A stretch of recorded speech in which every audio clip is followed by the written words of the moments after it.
Bonjour à toutes, bonjour à tous. Donc je vais vous faire l'analyse des matchs de Ligue des Champions d'hier, donc de deux en particulier, de celui du PSG, donc c'est une équipe française, et celui de Benfica face à Naples. Donc je vais pas faire l'analyse des matchs des clubs espagnols, tout simplement parce qu'ils étaient déjà qualifiés et déjà sûrs d'être premiers. Donc c'était pas non plus très intéressant à voir vu qu'il y avait pas d'enjeu tout simplement.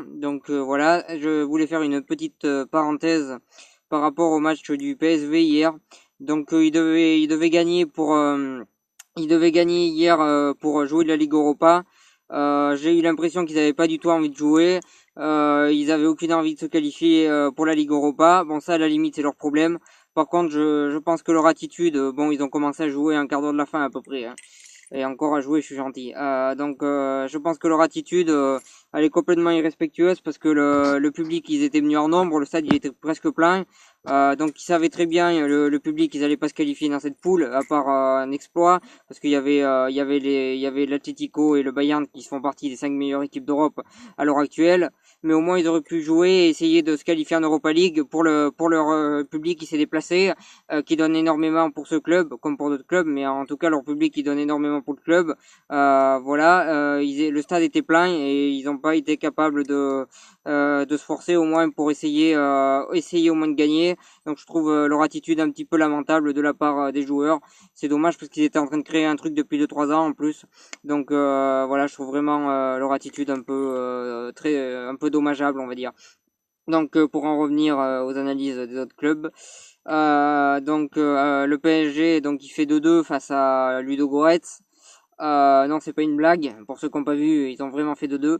Le PSG, c'est un peu l'ombre de lui-même depuis qu'il y a Unai Emery en fait. Donc on parlait de Laurent Blanc, mais en attendant Laurent Blanc, je pense que la seule erreur qu'il a faite durant toutes les années qu'il a entraîné, c'était face à la Manchester City la dernière, où il fait une erreur de composition. Sinon, il n'y a eu aucune erreur avant.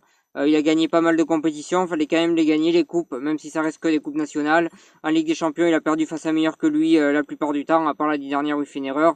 On critiquait Laurent Blanc en attendant Unai Emery, depuis qu'il est là, il a pas fait une erreur, lui il en a fait plusieurs, et j'ai l'impression que c'est des choix catastrophiques sur catastrophiques. Je comprends rien à ce qu'il fait globalement.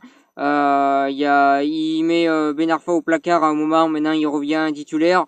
On comprend pas pourquoi qu'il a écarté, on comprend pas non plus pourquoi il revient non plus. Krukoviak, il est en train de revenir petit à petit, je comprends pas non plus, je comprends rien à ses choix. C'est complètement incompréhensible. Ensuite sur le terrain, y a même pas de tactique de jeu, il y a même pas de tactique de jeu en place, j'ai l'impression. Il y a aucun joueur qui a progressé depuis qu'Unai Emery est arrivé au PSG.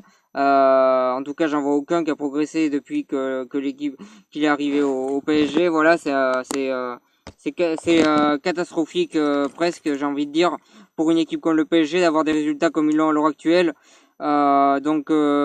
Marquinhos hier, il fait une énorme bourde, il a été l'ombre de lui-même. Je reconnais pas le Marquinhos d'avant, celui qui était censé devenir un des meilleurs défenseurs du monde. Donc je le reconnais pas. Di Maria, comme j'ai dit déjà précédemment, c'est pas le vrai Di Maria qu'on a vu à Benfica ou au Real de Madrid. Voilà, je sais pas, c'est un frère jumeau, c'est son fantôme. Je sais pas qui c'est le Di Maria qui est sur le terrain du PSG, mais en tout cas c'est pas le vrai Di Maria. Ben Arfa, il fait ce qu'il peut, il tente des choses au moins. C'est un des rares joueurs à tenter des choses sur le terrain. Voilà, c'est vraiment un des seuls points mini positifs, on va dire, côté Paris. Voilà. Après, Thiago Motta, je sais pas, c'est un concept Thiago Motta en fait, je sais pas trop qu'est-ce qu'il fait titulaire. Il est dépassé par les événements complètement. Déjà à l'Euro, je me suis demandé un petit peu qu'est-ce qu'il faisait là, mais alors là, je me demande encore plus qu'est-ce qu'il fait là. Du côté de Ludogorets, ils sont bien battus. Ils ont 3 tirs, ils mettent 2, donc ils sont vraiment battus. Ils ont joué leur atout, ils ont tout donné. Ils ont tout donné pour cette qualification en Europa League. Franchement, ils peuvent être fiers de ce qu'ils ont fait. Voilà, ils ont vraiment mouillé le maillot de leur côté. Ils ont vraiment tout donné. Ils ont fait ce qu'ils avaient à faire. Ils l'ont très bien fait et c'est tout à leur honneur.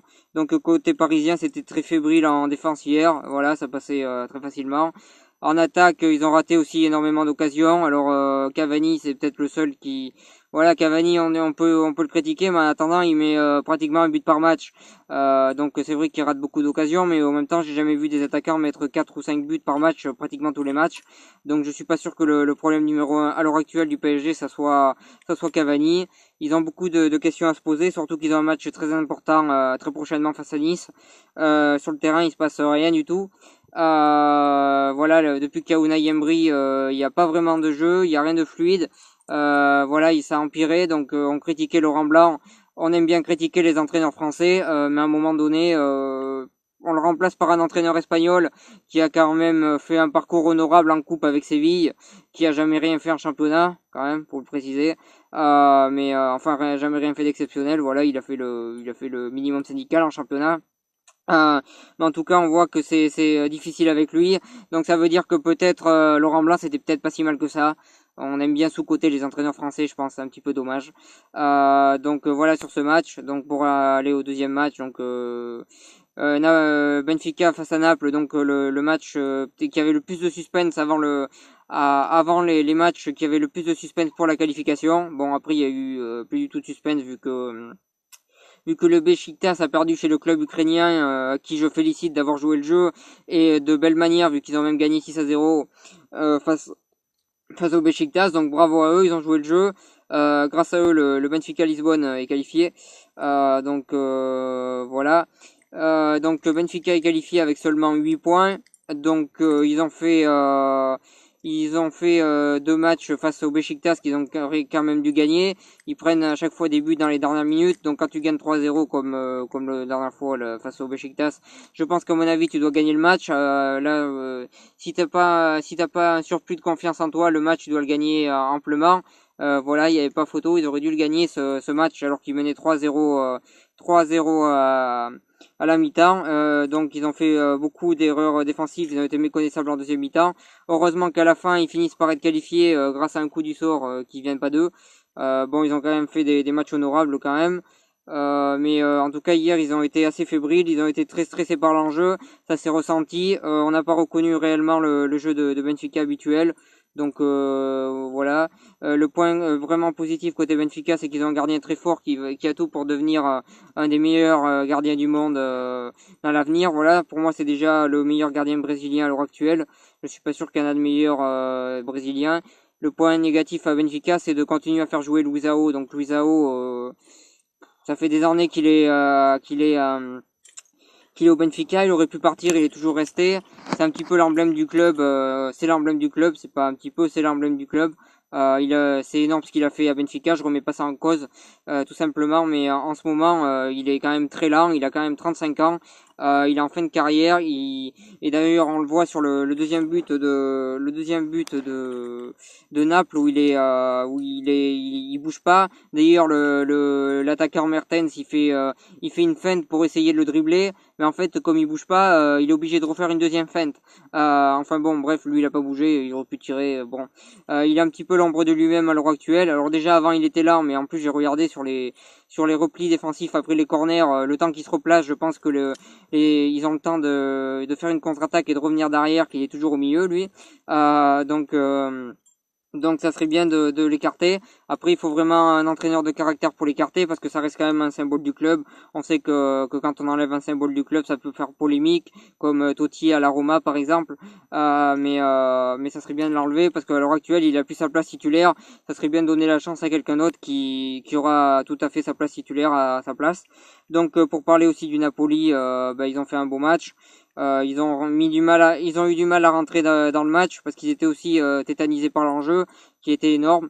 Mais en deuxième mi-temps, je pense qu'ils ont dû être tenus au courant du score du Beşiktaş qui était en train de se faire écraser par les Ukrainiens. Donc ils ont dû être au courant de ce résultat et donc ils ont joué un peu plus libérés. Ils ont mis de très beaux buts, ils ont eu des belles occasions. Ils ont joué surtout en contre-attaque, mais ils ont très bien joué. Donc ils ont fait quelque chose de plutôt honorable. Donc voilà ce que j'avais à dire sur ces matchs. Je tiens quand même à préciser que le PSG finit deuxième, mais qu'à l'heure actuelle, j'ai l'impression que cette année, il y a des deuxièmes qui sont encore plus forts que les premiers. Donc c'est peut-être pas forcément une mauvaise chose, surtout que le PSG, on sait qu'il tombe tout le temps sur sur des bons tirages. Donc je le dis maintenant, je pense que le PSG va jouer, va tomber contre l'Inter ou contre le Napoli. Ou si Dortmund finit premier ce soir, ils pourront tomber contre Dortmund parce qu'ils ont toujours des tirages, on va dire, à leur portée.